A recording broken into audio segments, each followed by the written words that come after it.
reaction! Hello and welcome. We are the Game Reactionists. I am Rorschach. And I'm Spectre. And what are we doing today, Spectre? We're doing something a little different. Hopefully something that's a little unique. I haven't really seen a lot of videos talking about this subject on YouTube and the Nintendo 64 collecting community. But I thought I'd have a little fun here, since I am a collector not only of the North American N64 library, but also the Japanese set as well, too. So I'm trying to go for it. I'm actually flirting with the idea of going for a PAL set, too. So for a world set, as nuts as that sounds. But a cool thing, one of the cool things about having all these games is you actually start to notice box art is very, very different. And you've probably observed this before too. It's very, very different across regions, and not just for 64, but for every system. Yep. It's kind of been a historical thing, and it's from an advertising perspective, it makes sense too, because different cultures, different tastes, different things would sell better. You wouldn't advertise something the same way in America as you would in Japan, or vice versa, or in Australia. So it makes sense that you'd have, why would video games be any different? You'd advertise them differently, different commercials, and different box art. So what we're going to do is, this is just kind of a fun thing, but we're kind of making a competition out of it to some degree. We want to kind of see which of the two systems, which of the two regions is going to have the kind of the best box art overall, as judged by us. Completely arbitrary. We're not like art critics here. We're not going to be like, this is okay. I'm going to quantify every little thing on the box. It's more so just I'm going off the standard. My standard personally is what if I was a kid again, what jumps off the shelf to me? Sure. What if I saw this on a shelf? Like, which one am I grabbing? Like, these are both next to each other. Which one am I going to grab? Which one really speaks to me, or which one really also kind of, I think, represents the game as well too better? That's kind of my totally arbitrary standard to use for. You can use whatever standard you like, of course, but I'll probably go off a similar standard, something that, putting myself in the mindset of a kid. Essentially, what looks cooler, right? Yeah. What is something that would be cool to show off to your friends? Like, hey, check out this game that I have. Something to that effect. And that's really what box art is supposed to be. It's supposed to be like, hey, look at this thing. It's your first. I mean, box art actually, when you think about it, nowadays, not as important, obviously, because everything's purchased digitally. Right. But back in the day, it was your first impression of a game. A lot of times, you didn't have, unless you were religiously following, game magazines and things like that. You didn't really have a lot of information about a game. So a box art really had to grab your attention very quickly.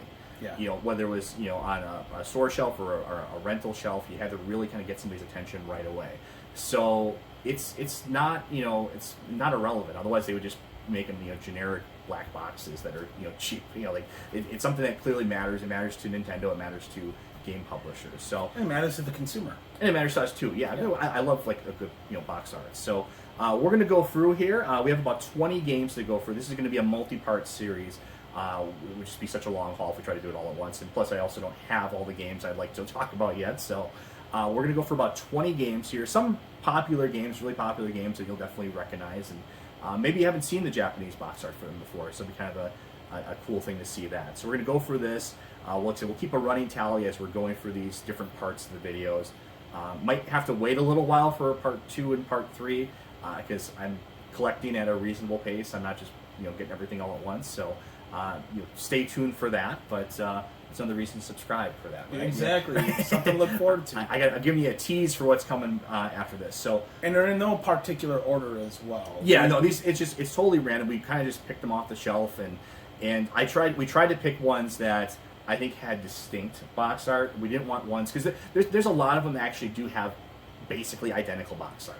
It's just stretched to a different degree depending on the format of the box. So I didn't really want to sit okay, well, which box looks better? It's not really really judging anything. I want a box that looks distinct and completely different from its foreign counterpart. So cool. So we're these, like I said, just American and Japanese. I might incorporate PAL games into this eventually too, because PAL actually has some different box art too, but we'll get there, one thing at a time. So, so this first one here, this is actually, I think we should probably do almost all 3 of these at once. Okay. Because you'll see why here. So they're all very similar. So starting off with an amazing set of games here. So of course, Mario Party 1, 2, and 3, and then we also have Mario Party 1, 2, and 3. And mine aren't quite as easy to stack because my Japanese boxes are a little bit different. I like I said, in general, I do like the Japanese boxes. I think they both have their merits, both the American and Japanese boxes. I don't have a bias to one or the other. But yeah, so kind of looking at these right away. I gotta take a look. Let's go one by one. How about let's start with Mario Party 1. Mario Party 1? Okay. So we'll put them side by side here. So you can kind of see where they drew, like, if you look at similarities. So it looks like they kind of just took this section of Mario here with Mario and kind of just put it on there. And on the Japanese box here, you kind of get a lot more detail, I think. You get a lot of extra characters here, which you do see also on the American box, kind of on the side panels here as well, to some degree. Like, you have the side art. That's kind of the cool thing about American boxes. They have that side art. And on Japanese boxes, you really just get the titles usually. So let me take a look at the front of that one again. Take a look at that. I mean, I guess it's sort of like a scrunched version of it in a way. Yeah, I mean, they are essentially the same, but one's rotated differently. I kind of do like the Japanese one. I think the verticality of it looks better. It feels like you get a lot more detail to it. I like the white box too. I think it jumps out a little bit more. I mean, this, of course, you have Mario front and center. So, like, if you're a kid, you see Mario on the cover, you're going for it. It gets your attention. But this is just so. I like how this is just so colorful and it just grabs your attention. The white background definitely helps grab the color. So I would defer to the Japanese. I think we can agree. Winner. Yeah, and that's not necessarily going to mean that the other two are going to win either. But I think for this one, for Mario Party 1, we're going to go with the Japanese artwork. Get out of here, Mario Party 1. No, I think that one's. We're starting off with a hard one because I think it's really close. It's too close to call in a way. But yeah. I think we're going to edge it out to the Japanese box art for that one. I think I do like that better. So that's going to go in the winners pile behind us here. We're going to kind of tally up at the end. So moving on to Mario Party 2. So once again, I mean, they kind of went with a similar kind of theme. I think a couple things I'm noting here. One, once again, Mario is a lot more bold and kind of front and center on the American box art. I do like that, especially if he's got that crazy hat on too, that really goofy hat. Yep. So I like that. That's kind of like it kind of gets your attention. Like it draws you in right away, I think. And I mean, obviously that's on the Japanese box art too, but it's sort of like down here, kind of away. Obviously they went for a very bold, bright pink color scheme. Yeah. So I mean that screams off the shelf. I mean you got to kind of get that, but I mean also at the same time, I mean I guess I don't know enough about Japanese culture to know if like pink. I mean of course in the West we associate pink with like feminine things in general. Correct. I don't know if it's going to have that same connotation in Japan. But I think that's what I'm immediately thinking as a kid is like this is a girls' game. It looks like a Barbie game. For like if I'm seeing it like from across the store, like I'm like okay, that looks like some sort of Barbie game possibly. Correct. Whereas with this is just it's Mario loud and proud of his hat on there right away. I'm kind of feeling the American box art a little bit more. I am too. For me, honestly, it's the pink. I wouldn't want.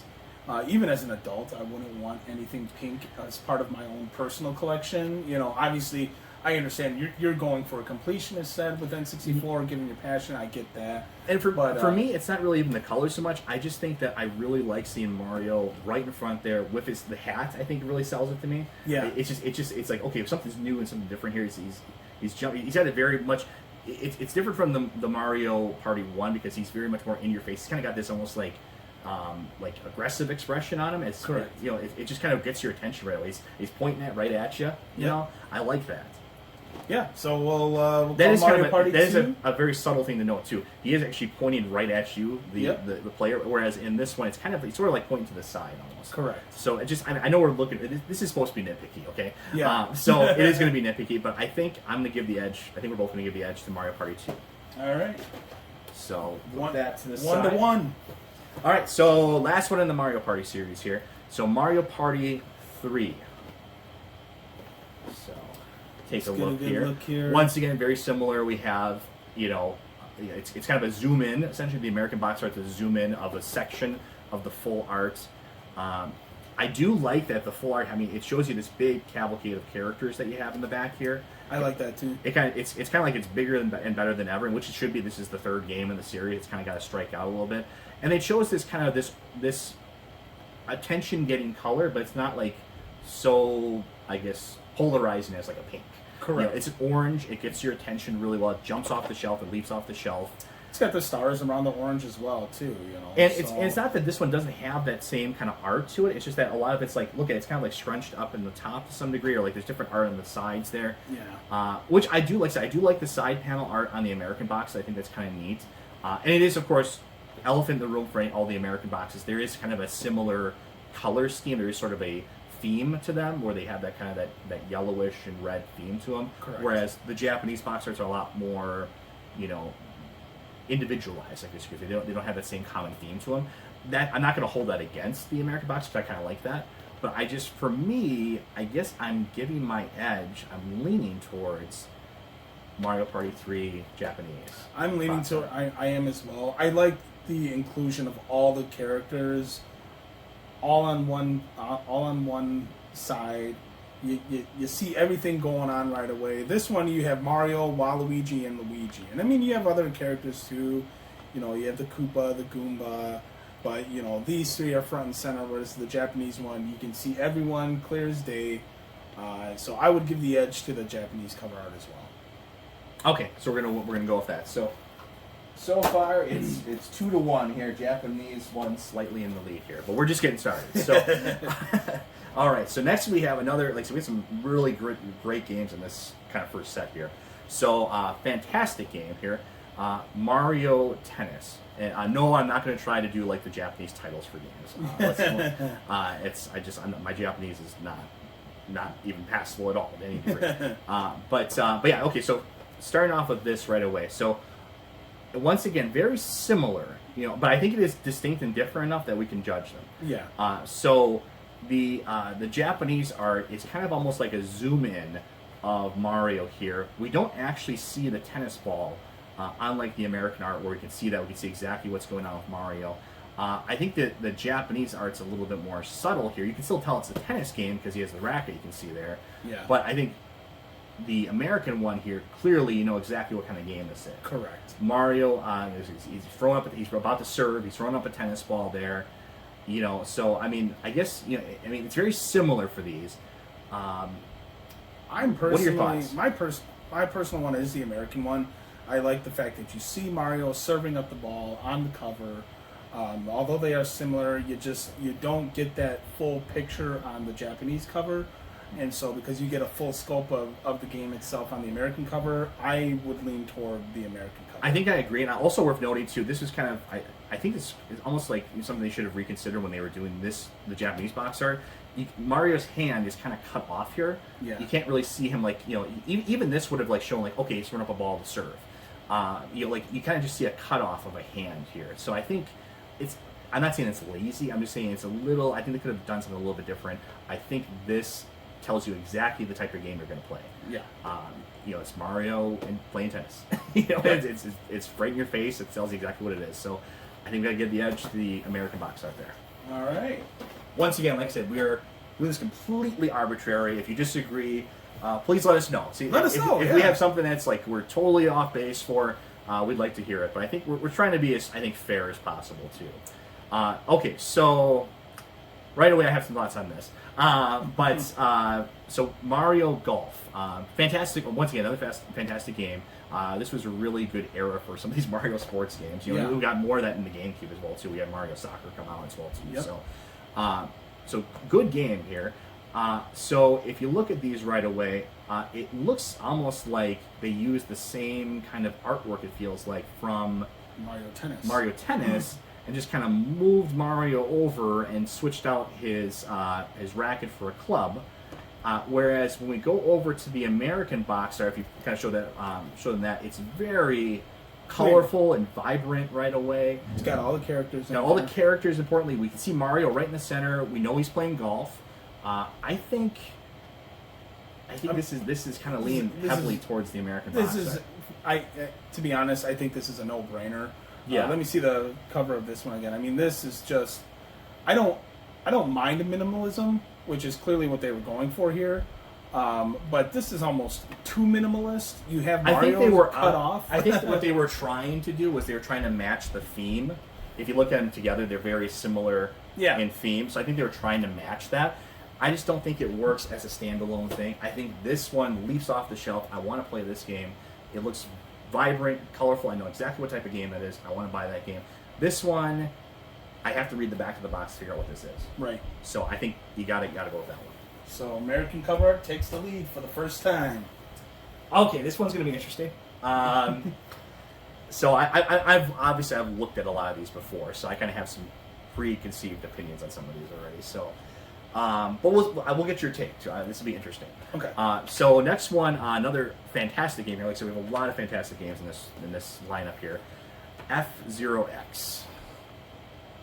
I'm already liking the back. Yes. So we haven't really talked about the backs too much yet, but we're going to talk about that for this one. So right away, look at those front covers. Oh man, I mean, there's not much that has to be said. It's Japanese. I would go with that is incredible. That looks like an amazing anime I want to watch. You know, Yeah. it's just there's so much intensity to it. You have all the characters here. You see the fantastic motion here of the on the vehicles. side is even like a tire tread. Yep, you have the tire tread on the side. On the back here, important to note too, you have the like these little comic strip panels. This just screams soul to Yeah. me. You know, this is just this like leaps off the shelf. I like Captain Falcon's expression on here. It's like there's such intensity to it. Yeah. There's not even any characters in the front of F-Zero-X. No, there Or isn't. is there? It's just the vehicles, and so if you don't know who Captain Falcon is, And you would have- I guess if you were, I can kind of understand their logic for this though. I can kind of understand where their thought process was. They're probably thinking like, okay, maybe an American audience probably, you know, because their only experience in America is F-Zero from Super Nintendo. correct. So they're like, okay, maybe they have no idea who the character is, so we don't really want to emphasize the character. I think in Japan, what they're thinking is like this has this kind of this anime-esque style to it. So Yeah. even if you're a Japanese consumer, you're not familiar with F-Zero, you're still kind of drawn to this cover. You do have Captain Falcon and other characters on the sides of the N64 box, but again, yeah, I mean, to your point, I think you should have done more than just include vehicles on the main cover itself. F-Zero was a popular title on the Super Nintendo. You could have gotten away with enough to. I think even if they would have done the lazy route, like just copied this, you could have just taken at least just Captain Falcon's head and like kind of like put it somewhere, you know? Right. Like, Yeah, no, I would go with the Japanese cover. yeah, this one I think this one's just demolishes the other Yeah, one. yeah. So, all right. So, okay, another contrast here. Okay. So, Excite Bike 64, also a good game. I enjoy it, but let's see. So, very, very different style that they went for here, as you can see just from the color scheme. So, I like the Japanese one. I think we're both leaning in that direction Because it's just, you know, as a kid, you look at that and you're like, oh, that looks like almost an adult. it looks game. badass. I mean, the color, Yeah. it's got this very stark black and red color scheme to it. And this looks, the Excite Bike 64, I could show you a whole bunch of other covers. If you go back to our other videos, you see a lot of when we did the whole N64 tier maker thing, you saw a lot of covers that looked very much the same as this. Yep. You don't It really see- almost looks cartoony, even. You know? yeah. It's- This looks adult. This looks badass. This looks like I want to pick this up. This looks extreme. You know, this is what it looks cool. You know, Yeah. it's just loud in your face. You have this tire right up against the front here of the cover. I like that. Like I said, I love the colors. I think they leap off the shelf if you have these two next to each other on a shelf. You know, it's just like yeah. So I think clearly, we're gonna go with this as the winner. Japan's back in the lead. Yep. Yeah, it's looking like it, right? Yeah. So this one, we got more. This one's tough, I think. So, Donkey Kong 64. For whatever reason, this game kind of gets a bad rap nowadays. I don't understand why. I love this game. I think this game is fantastic. I played this game. I think it as a had a kid. bad rap when it first came out, but people have come around to Some appreciate people it. still kind of like. Well, I think people didn't like the swapping, and that's since been kind of modded around. And I admit the swapping is a little bit obnoxious, and some parts of the game are a little bit obnoxious in the design. I think you should have been able to swap your Kongs. That's kind of the main gimmick of the game. You have to swap the different Kongs to accomplish different things in the level. It just felt like you were doing that too much sometimes. And it wasn't like Banjo-Kazooie where you would, you'd switch to your animal form or whatever for the level and you'd get a few things done and you go back to the Baron Bird. This one you had to it just felt you were kind of obnoxiously switching all the time. But we're not talking about the game. We're talking about the covers here. So some thoughts right away. I think I like obviously the Japanese cover is very bright and it gets your attention a lot more. The American cover is very dark. However, that doesn't mean it's bad. It doesn't just like light's good, dark, bad. What I like a lot about the American cover, which makes this kind of hard, is it's cool to see the Kongs all together in a minecart like that. When I think of Donkey Kong, I love the minecart levels, so it's a really cool thing. You got King K. Rool actually in the background here as another like little detail, kind of chase them in a minecart as well. I think that's really pretty cool. I think on the Japanese box art, you kind of just have the Kongs together here. You have a kind of a minecart, sort of like a reef kind of wrapping around the back of them here. But it's just the Kongs kind of standing there. There's no action to this. I'm kind of edging towards the American box art just because I like the style of it. Like I said, I like seeing them in the minecart like that. It kind of promises a sense of adventure to me. Mm-hmm. I think this one is better from a just get your eyeballs type of standpoint because it's brighter and we have the characters much more prominent. Well, we're gonna have our first disagreement. Okay. Because I actually prefer that cover. I think I like that it stands out more. I kind of like the Kongs in their action pose versus them just sitting in the cart. And I mean, it's still kind of an action pose. And there's nothing wrong with this cover art by any means. But I just, looking at that, you talk about something that's going to grab your attention.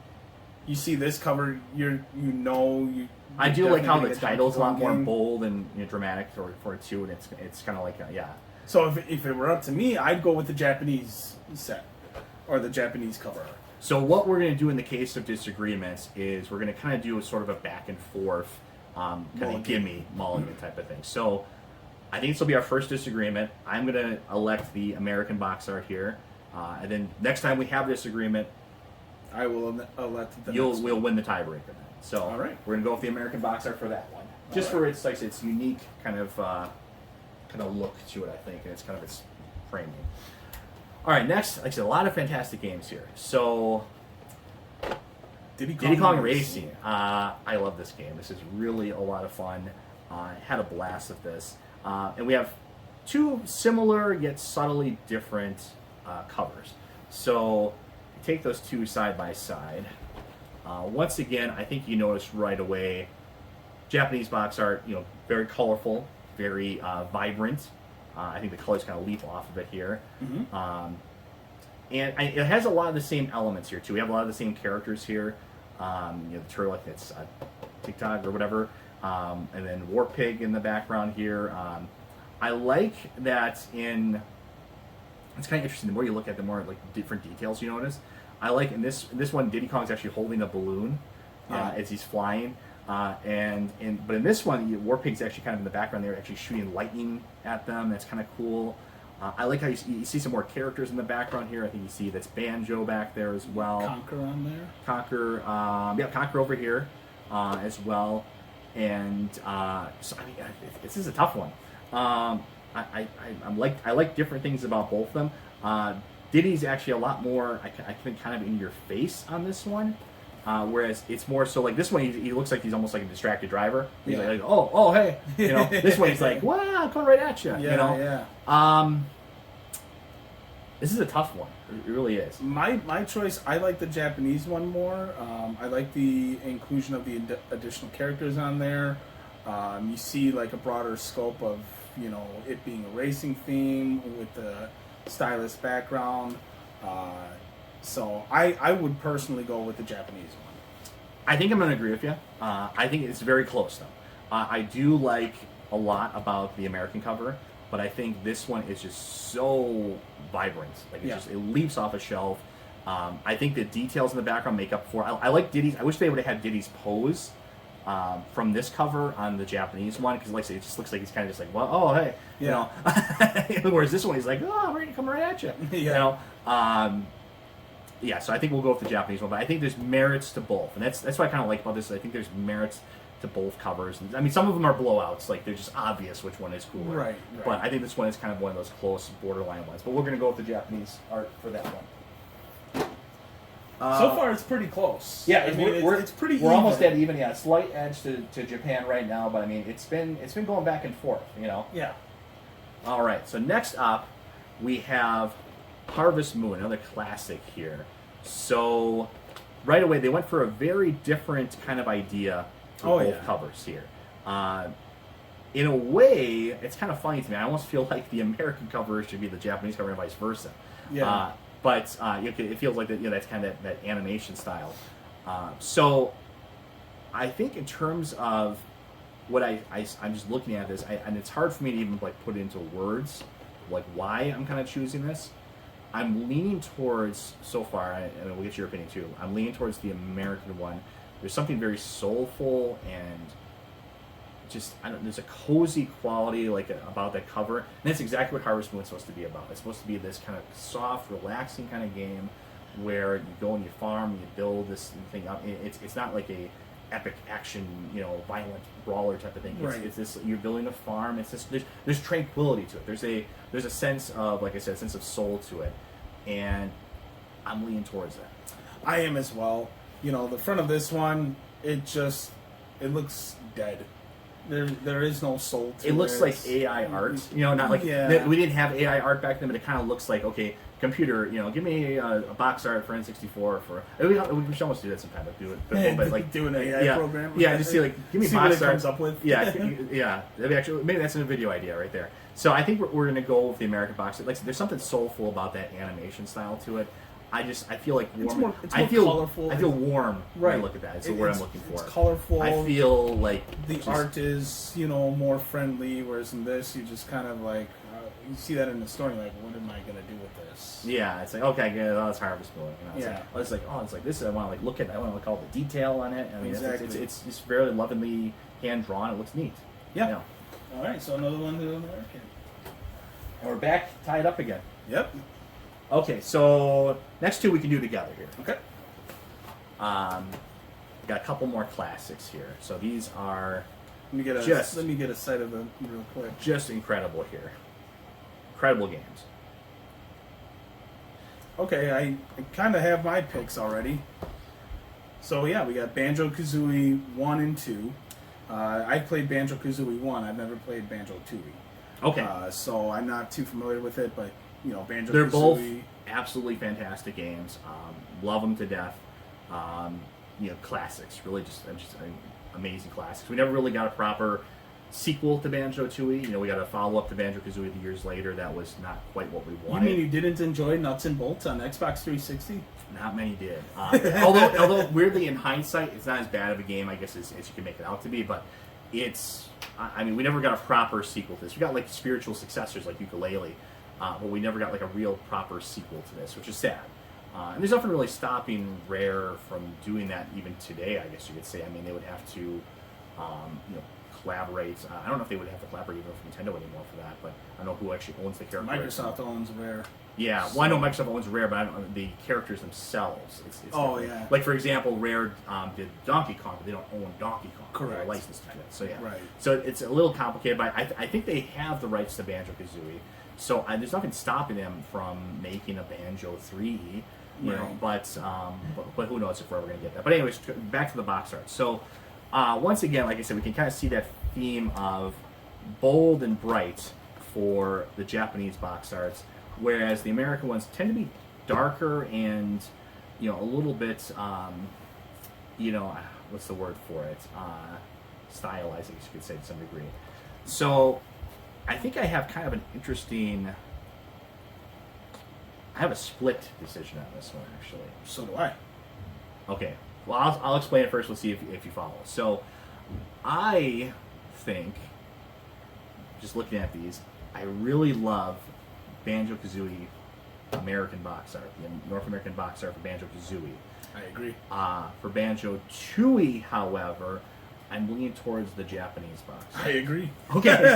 And I think we probably have the same thought process then on this. So, I think with Banjo-Kazooie's box art, it looks so cool. You got Gruntilda in the background there. You get a real sense of motion to this picture. It's like Banjo-Kazooie. They're running away from Gruntilda. They're going after a Jiggy. There's a lot of detail in the background here. You see Mumbo in the background. There's a lot of cool details to this cover, Whereas if you look at the Japanese cover, It's it's Banjo and Kazooie. yeah, it almost is reminiscent of like what would later become the standard cover of like just generic. Just a generic the protagonist stands in the middle of the cover, holding something. You know, obviously it's a little bit more vibrant to have like a cartoonish character like this on it instead, but still, I think I just love the style of this one. So I think this is a split decision. So we're gonna go for Banjo Kazooie as the winner for North American box art for Banjo Kazooie, but the Japanese box art for Banjo Tooie. Yeah, and my reasoning too with Banjo Tooie, I mean, they're both kind of similar in terms of the protagonist on the front, but I don't know, something about this one just it's more vibrant to me. This one, it's just a close up of their faces. There's a sense of action and fun, to right? it, which I think, like, so this one went for a different direction. This almost looks almost more darker in some ways, but still kind of adventurous, you know. Yeah. But this one just looks fun and goofy. Correct. It captures the goofy side of Banjo Kazooie, the humor of it. Correct. So yeah, and we're back to a tie, I think. Time. Okay, well, we still got let's see, 1, 2, 3, 4, 5, 6, 7, 8, 9, 9-ish or so games, 8 or 9-ish games. So we're halfway through. So okay, next one here, another classic game here. Oh yeah. And two very different covers. Okay, very, very different covers. Turok 2 Seeds of Evil, or Turok New Generation in Japan. Okay. So, Violence Killer, I guess you could say, and Turok Okay. 2. So, so it is, you know, obviously we got a very different style here. I would lean toward the Japanese one. I like the close-up of the I think I am. dinosaur eye. And I don't want to just do that just because of, you know, one's got a very, you know, kind of cool picture to it and the other one doesn't. You know, I don't know. It's... Plus, I'm trying to look it's for like called any other... Violence Killer. You know, like you see that as a kid, you're like, oh man, that's got to be a cool game. I'm trying to think of like anything else that would edge this out. I mean, I do like the kind of like the skin like look, you know, the texture look on Seeds of Evil as well. So I really do like that aspect of it. I'm just like, yeah, I mean, beyond that, there's really just not much I can say about this. I mean, it's kind of cool that they have that idea for it. It's kind of subtle in some ways, but this just looks really cool. I love when you have reflections in box art. Yes. I think it's really cool. One of my favorite pieces of box art of all time, we'll talk about this eventually later, the original Command & Conquer box art. Okay. I think it's probably one of my top 5 box arts of all time. Okay. Or maybe it could almost be my number 1. And I love their use of reflections. And this one, I think it's because reflections can convey like two perspectives of one. You know, we're looking at this from the perspective of, you know, of a monster, of a dinosaur here, and then we see Turok and it's reflected in the eyeball here. Yep. It's like we're getting both these perspectives. We know exactly what type of game this is. It's cool. It kind of draws you in. Like the eye itself just draws you in. Yeah. Okay, I was like, okay, it's an eye looking right at me. I got to look right at it, and then there's Turok. And he's coming at it with this. Like that's really cool, and it still maintains a little bit of that, you know, kind of skin. It doesn't have like kind of texture look like this does, but it still kind of has that element of it as well. So, yeah, I got to give this to the. I would agree with you. Okay, this is an interesting one for a couple of reasons. So, arguably one of the best, if not the best game on the system here with Super Mario 64. Amazing game. Now, this is not fair because in Japan there's actually 2 different versions of the box art. Oh, there are. So this is what's the exact wording? It's like rondo. It's not rondo. It's there's a description for this one. Basically, what happened was there was an original release of Mario 64 in Japan. Of course, it was a launch title for 64 for both regions, and then there was a re-release with some features that we now have. You know, we have in the American version that we just come to accept, but weren't in the original Japanese version. Oh, okay. So this is the updated release. This adds Rumble support, so Rumble Pack support. I think in the original Japanese release, Mario actually wouldn't talk, like when he goes idle. Like remember he talks about like pizza and stuff, or mozzarella, whatever, or spaghetti. He talks about. He wouldn't do that in the original. There's some glitches in the original that they fixed for this version, I believe. Okay. So there's some subtle differences between the two. But one of the things they did was they changed the box art quite a bit. Okay. So the other, I wish I had the other original Japanese box art here. Maybe I'll look at that eventually too. The original Japanese box art has Mario on a white background, flying, very similar to the American cover.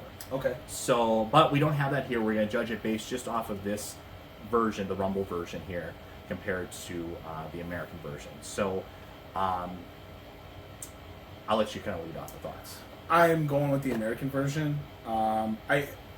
I like Mario and Bowser being on the cover. I mean, nothing says Mario more than Mario and Bowser on the cover of the game.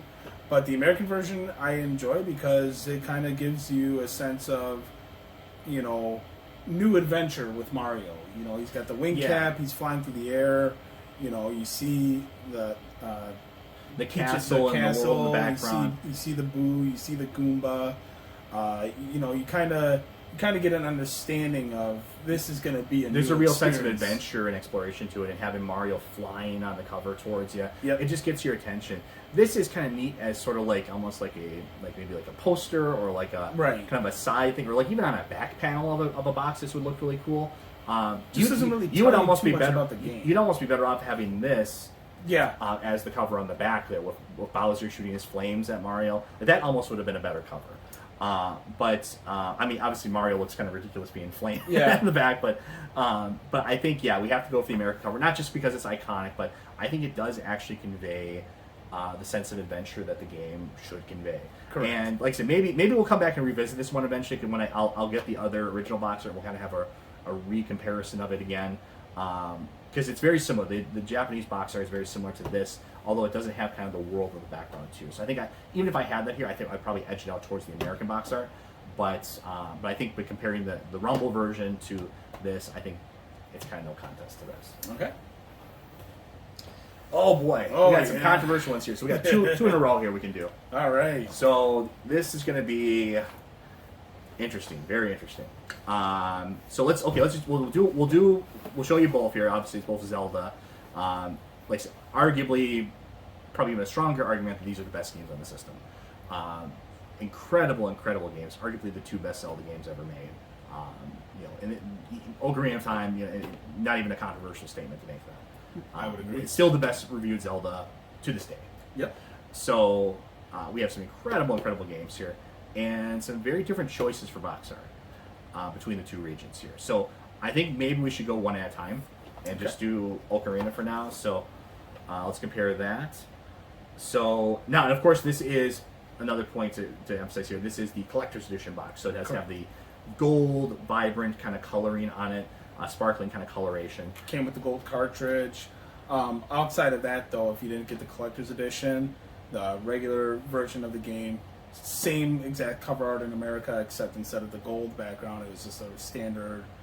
Well, it was still kind of gold. It's still gold, just but it's not as sparkling. It kind of looks like, here, show the top of the box. It wasn't shimmery, so it looked like that. It was this color scheme on the front of it. So yeah, and actually, really, what they did was they just kind of slapped a thing, I think, in front of it here. Like yeah. Oh yeah, you're right. I've never noticed that. Yeah, they just slapped it on the box. I have my collector's edition. It's still at home, and I've never noticed that. But I think with Ocarina of Time, the Legend of Zelda games historically up to this point have, at least in America, have always shown, the title and then the shield and sword in the background. And that was the cover art. And gold, kind of a gold kind of box art theme. Yep. This is very similar to, like I said, Link to the Past, stuff like that. So I could see that they were kind of continuing a theme for that. This is, I don't have the other older Zelda Japanese styles to compare it to, but this, I mean, you can see they went for something very different. Black, dark background, but illuminated by flames, kind of a silver style flame here. You have Link, adult Link here, riding on Epona here, kind of sword out, in kind of an action pose, and like I said, the flame in the background as well too. So, like I said, two very different kind of looks for the game, and I don't think it's immediately obvious which one is better. I don't think it is. I think there's merits to both. I think they're really, I can see what they were doing with this and this. I kind of see what the different directions they would go in. this is an example where minimalism works really well. I think You so. know, Yeah. it's you know, it was very simplistic, but it works just fine. Sometimes it works, and sometimes it doesn't.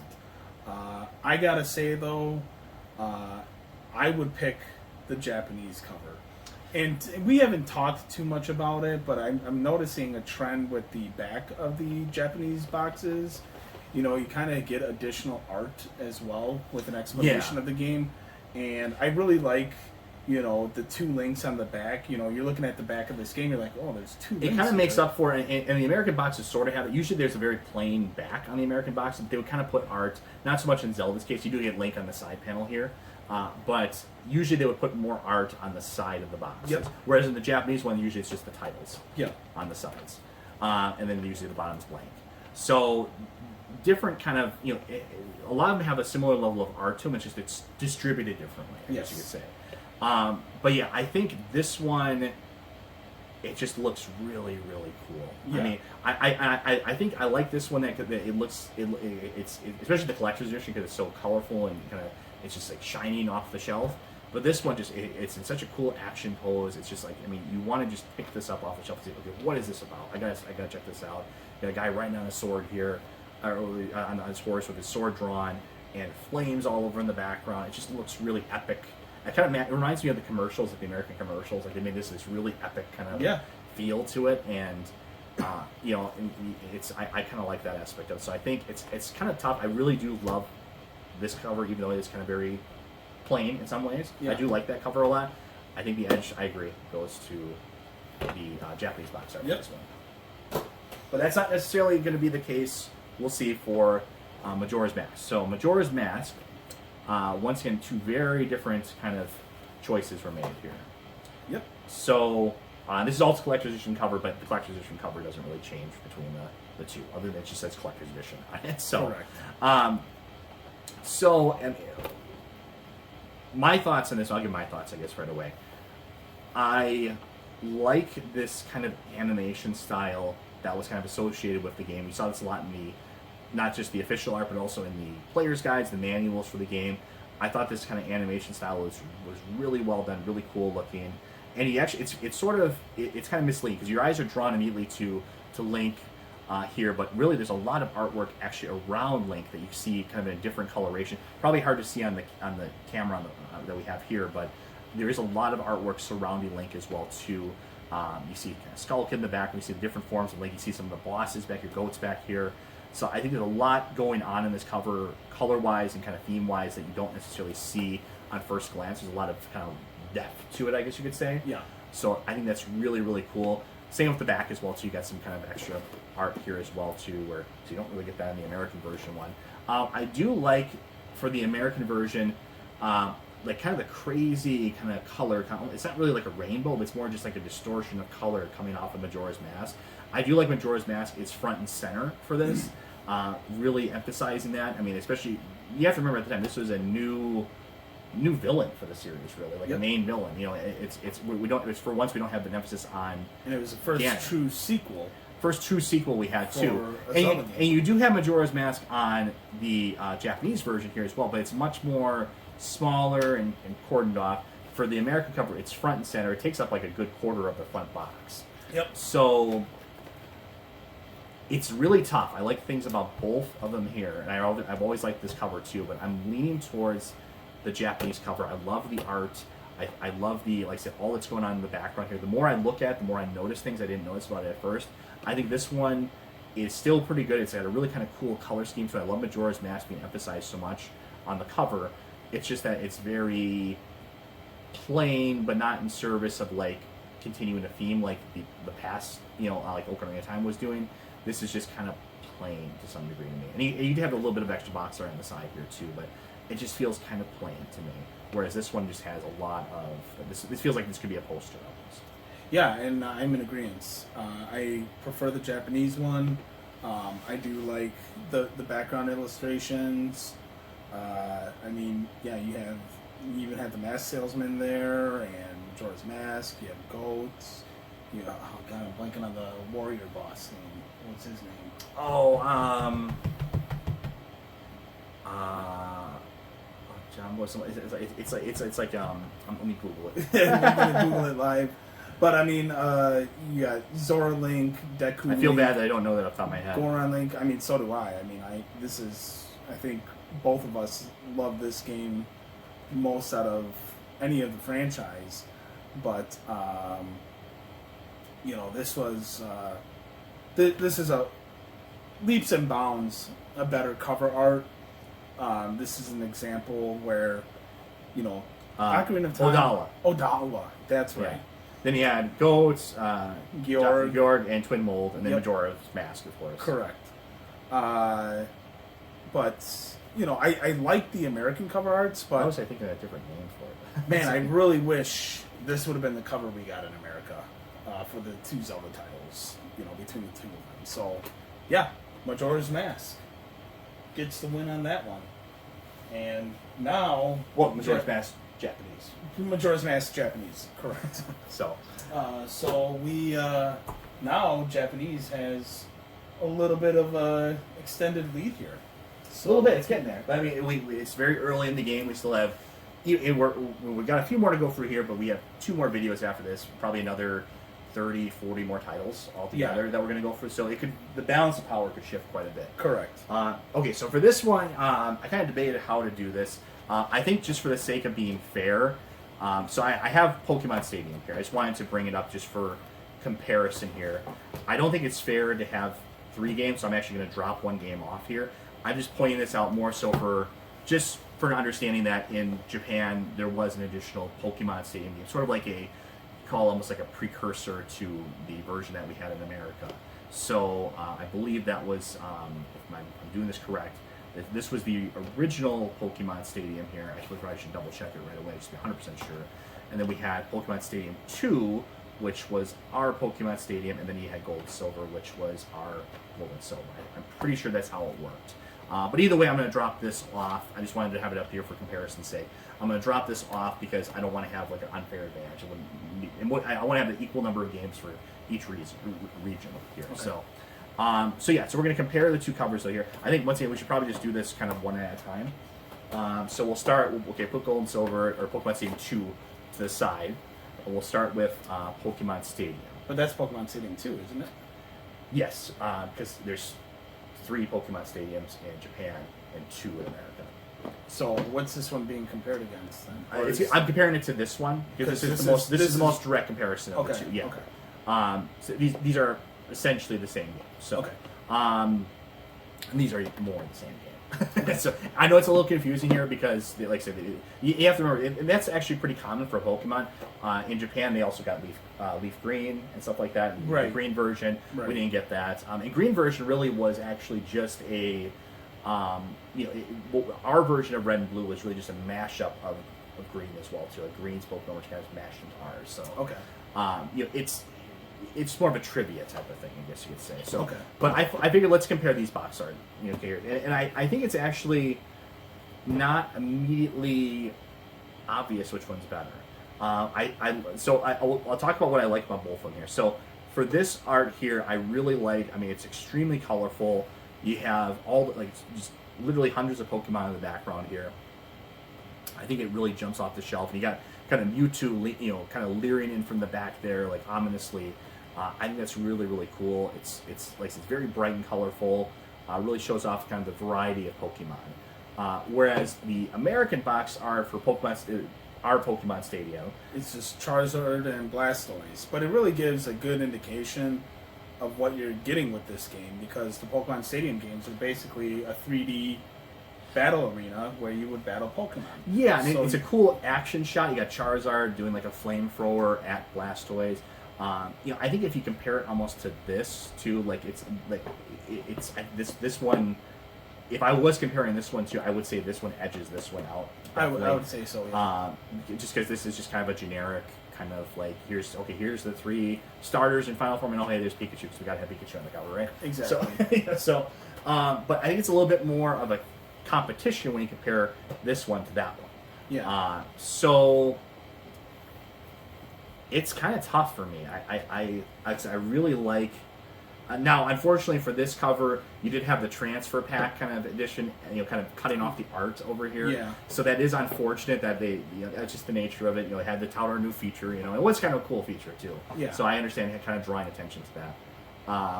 There is a transfer pack kind of thing on the Japanese one too, but it's kind of very subtle on the back here. Yeah. Like it does mention that, but it's not like a feature. Like it's literally on the side of the box even for this too. It's like, Correct. hey, there's a transfer pack. You're getting a transfer pack. Don't forget, there's a transfer pack. In case you forgot that there's a transfer pack. Yeah. So, this is kind of tough. What are your thoughts? For me, I would go with the Japanese one. I like the amount of Pokemon included on here. Even though it doesn't tell you too much about the game itself, it's neat to see pretty much all of the original Pokemon included on this cover art. And you don't really have a whole lot of games with Mewtwo front and center. Yeah. And I really like that. So I would say this. We're gonna edge it out to the Japanese one. I think I'd agree. And I really like the American box art too. But I think you have to give it a slight edge. It's just a really cool, vibrant color. All right, and then Gold and Silver. You can almost, or Pokemon Stadium 2, you can almost argue it's the same cover. I guess maybe the inclusion here is questionable. I guess you could say. Yeah. I guess we could almost call this one a tie if we wanted to. I would say this is a tie. I mean, the transfer pack isn't as in your face on the front cover on the American version. Both boxes, though, they really have that nice gold and silver sheen to it, making it look shiny, almost as if you had just gotten a shiny card out of your booster pack. Yeah, they both have that same theme. I guess, I don't know what I was thinking, maybe more so the back comparison, stuff like that, but even then, that might not be fair. So I guess we can kind of strike this one from the record. We'll strike it from the record. But it is good to see. I'm glad that we showed it here, though, just so you can kind of see the Pokemon Stadium 2 box art for both regions here, even though it is basically the same.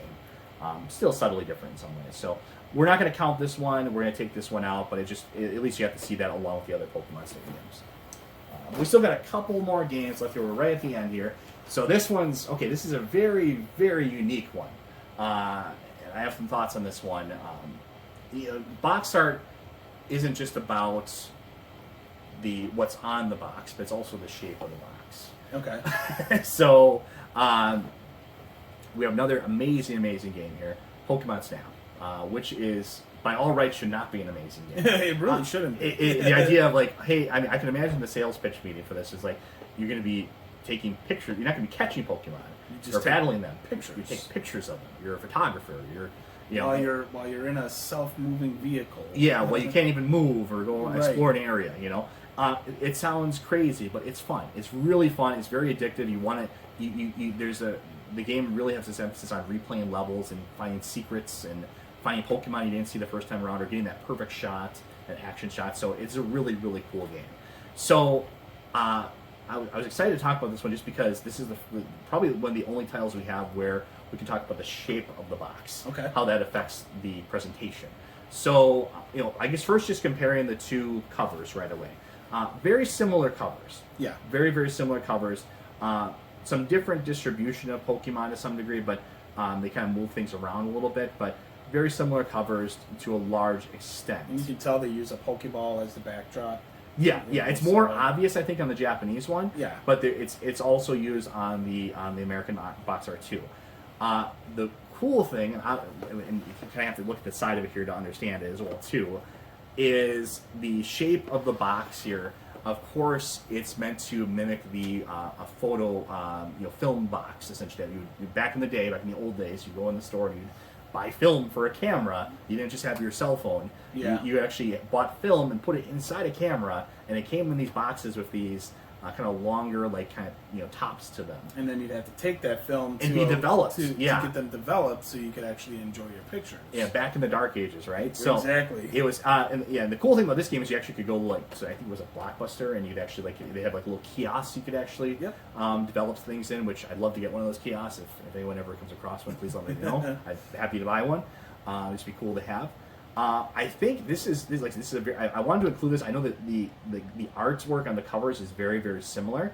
I think this is a case where it actually is the shape of the box that matters and actually kind of draws your attention in. I'm giving my edge to the Japanese box for its really unique take on kind of how it's visually advertising itself. It looks like a film box. Even even the size of the box itself is different from the standard Japanese N64 box. It doesn't even almost look like a game in some ways. It looks like you're new film essentially. So it's very fitting for the theme of the game. I'm gonna agree with you. I do like the uniqueness of it. So I would go with the Japanese box. I did notice something though. I think this is pretty cool. On the back, and I can't read Japanese, so maybe it says it on the back of that box as well. But on the back of the American Pokemon Snap box, it has a disclaimer that says this is a game pack, not a camera. I think I don't know if they Kinda did funny, that for yeah. actual legal purposes, not to confuse people. Because you do look at this, and you're like, "What is this? A camera? Like, what am I supposed to do with this?" Yeah, it's trying to remind you it's a game. That may sound silly, but I mean, we worked in a video game retail store for a long time. You'd be amazed the questions people ask about what is a game, what's not a game. Do you have this in?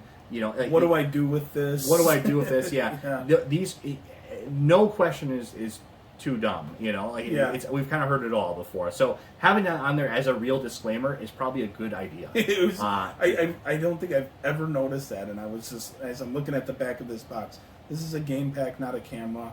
I really like that. That alone, I would have picked this over that if that just had a standard sized box and it wasn't like unique in its own form. Yeah. But I will give the edge to that one because it is unique. It's clearly going for a theme of you taking pictures of Pokemon, and so you're gonna when you purchase your video game, you're gonna be getting a film sized box. It's very appropriate, yeah, and I like that. It's very cool. It's very unique. So I think we're gonna give the edge to that.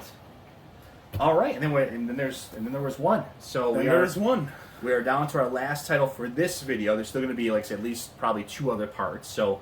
I know it kind of looks like one's kind of clearly edging the other out here, but it's those Zelda titles, man. They really set the standard. Yeah, they gave it an edge. Right? Yeah. So, but what was it? A lot can happen. We still probably have another 40 titles after this to go through. So I mean, that's more than double what we've done already. So, let's see. So we have, of course, a very, very iconic game. What started it all really here, Super Smash Brothers.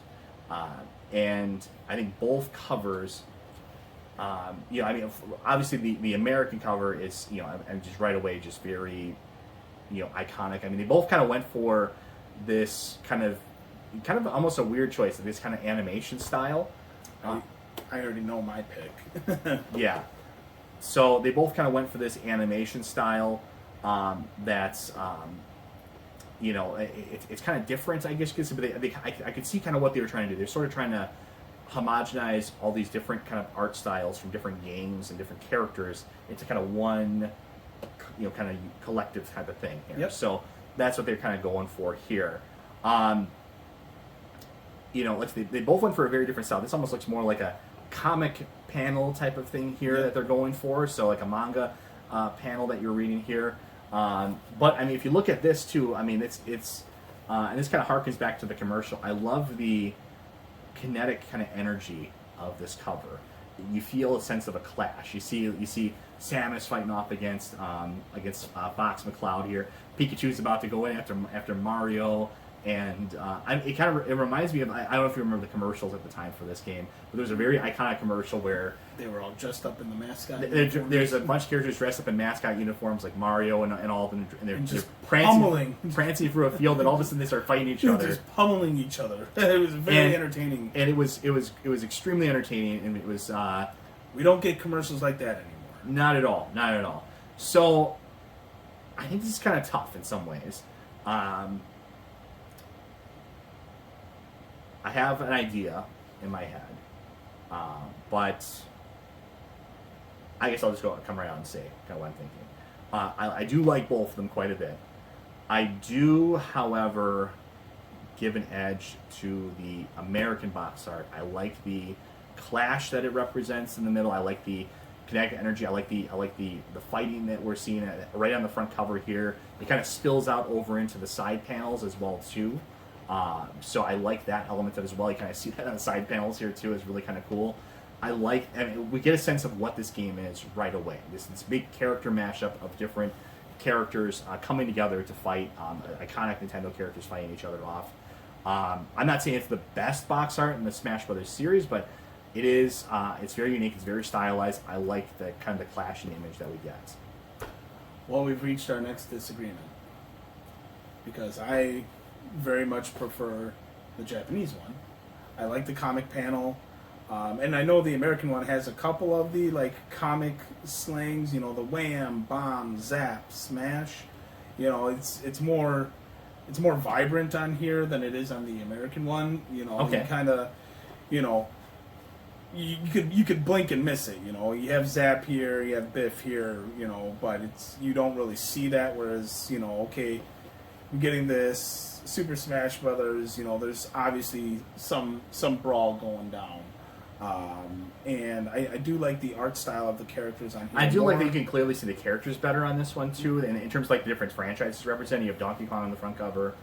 You can see that it's. If that wasn't enough, then on the back here, this back panel here, you have kind of a group of the shot of the characters together here as well too. So you kind of get a very clear, even without reading, you get a very clear visual of what's in the game, what it's about. Yep. I still like the American cover art a lot, but I think it's your turn. It's my mulligan. I'm calling in my mulligan. We're going with the Japanese cover art. There we go. So, all in all, so far, the collection's Which one? not Your side. the collection's not complete by any means, but so far, Japanese cover art has the edge. So and rightfully so, I would say. You know? Yeah, and I think we're noticing a theme for them. I mean, as we go through them, it's the Japanese cover art tends to be either a lot more just in your face and kind of like bold, or it tends to be more vibrant and colorful in general. Yep. The American box art, you know, sometimes it's really cool and stylized, but a lot of times it feels kind of like they phoned it in to some degree. Yeah. So right now the tally as of the first video here we have for the American side 1, 2, 3, 4, 5, 6, 7 on the winning category here, and then we have for Japanese box art 1, 2, 3, 4, 5, 6, 7, 8, 9, 10, 11, 12. 12 to 7. So a pretty clear lead so far, but it's really anyone's game still because you know it's you know we still have about like roughly 40 titles or so that we're going to be going over. We did kind of take one out here in the middle of it here just because I felt like it was too similar. I want to focus on titles that have art that is distinct enough. You know, I mean, completely different, or just in general, just different enough. Yeah. So we still have about roughly 40 more titles to go through. So a couple more parts of the video. We'll have those coming hopefully sooner rather than later. Obviously, in order to do this video the way I want to do it, I need to have both the American box art and the Japanese box art. I have to have both games together to do the video the way we're doing it. So start saving your pennies. Yeah, I have a lot. Actually, most of the American box art. Of course, my American collection is getting towards the end. It's more so the Japanese box art, but I'm collecting and slowly going through everything. So we'll get some more soon here for us to go through. But thanks so much for watching. This was kind of fun to go through. Yeah, it's cool. It's very unique. I don't think a lot of people are really doing a type of video like this, a direct comparison of the box art together. Most people don't collect the Japanese set. Which is sad because the Japanese 64 set is actually pretty unique. There's about a little over 80 exclusive titles on it. It has, as you can see, pretty cool box art. It is a little bit easier and way cheaper to collect than the American set. Yeah. So there's nothing wrong with the Japanese set. You know, it's been fun for me to collect. Unfortunately, a lot of that collection comes from eBay and a few conventions. But, you know, it's not like American set where I can just go into random stores and kind of happen on stuff like you know, like Treasure, you know, but it's still fun to collect, and I enjoy both sets.